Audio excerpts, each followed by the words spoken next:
What? What I love about this comic is that the one above all taught Eternity, his own son, to trust in his own creation that is more powerful than himself, and fuse back into Storm to become the Eternal Storm and beat the living shit out of Hadad. Look at his damn face. She even asks Abrax, the time bomb, the cosmic bomb, the son of Eternity, to fight against Hadad with Eternity as well as the Eternal Storm.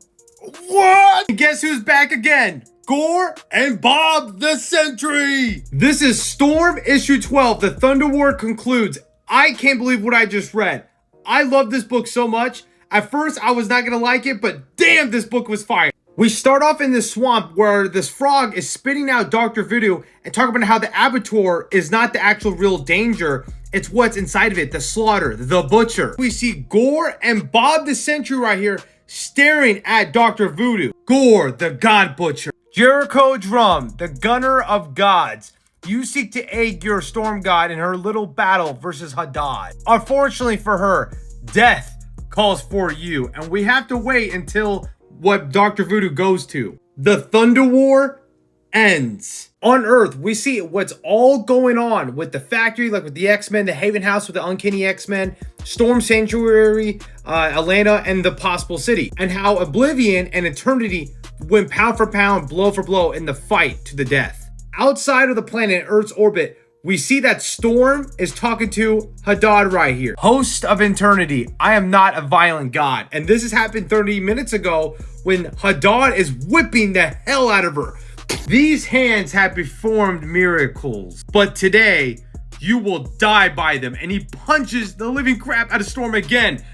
To understand the context between them two fighting, Hadad is not really going all out, but Storm right now doesn't have the powers of Eternity. She's not the Eternal Storm, just her default self. Hadad says right here that entities love to speak with each other, but your planet, your home, Aroa Monroe, will die. Storm says, you threaten my people, you threaten my planet, you will end in a swift. We also see that Hadad threw a big ass spear through Storm's shoulder blade. When Storm looks like she's about to fight Hadad, Hadad's like this, clink, clink, cracks his neck saying that, are you crying?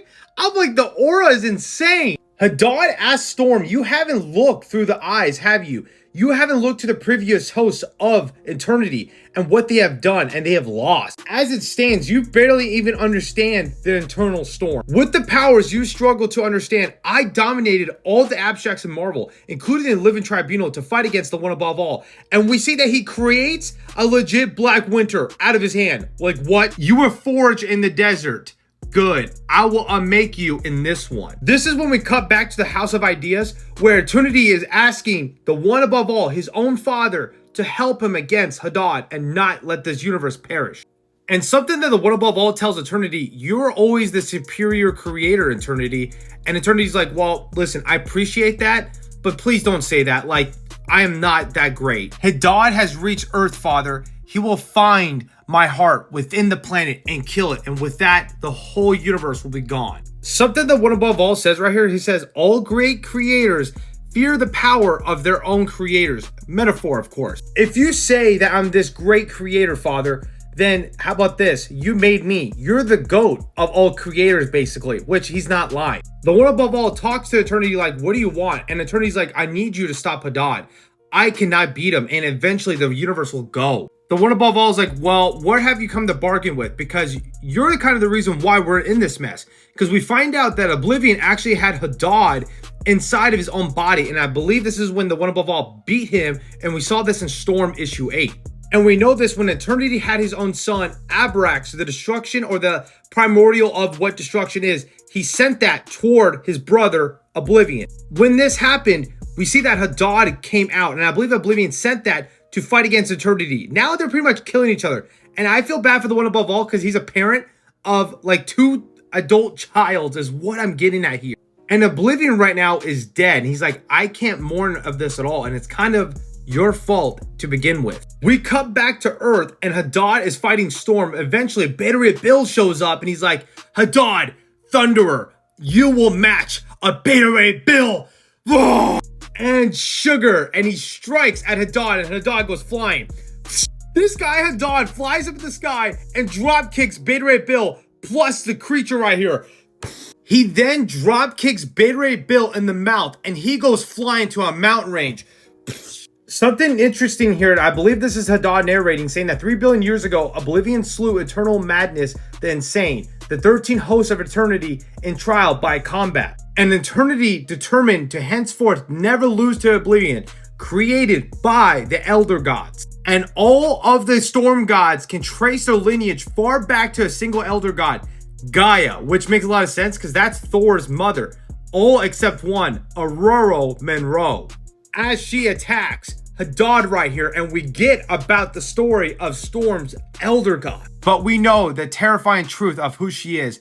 Hadari Yayo, mistress of the elements, God Ear, the Omega of the Omegas, the indomitable Storm. And she will protect her homeworld. The last sequence in the House of Ideas, what the One Above All basically said to Eternity is like, you need to trust in yourself, because Eternity believed that I can't trust in Storm if I put all of my efforts into Storm beating Hadad. A word of advice from your creator. Love your creation, my son, as much as I love you and how proud I am for you. And it's really just telling his father or his son, you need to trust into your creations, your kin. We then get a splash page of Storm being the Eternal Storm. With the speed of thought, they are back together once more. But also, all the stuff happening in the universe, like Galactus and Surfer fighting the other Black Winters and Quasar with Infinity as well. What Eternity says to Storm, basically saying that I apologize for not giving you your body, your autonomy, and I will let you use the power and you can control it. Storm's like, bitch, like, you know what? I'm pissed at you, but we have to work together right now to fight a greater enemy.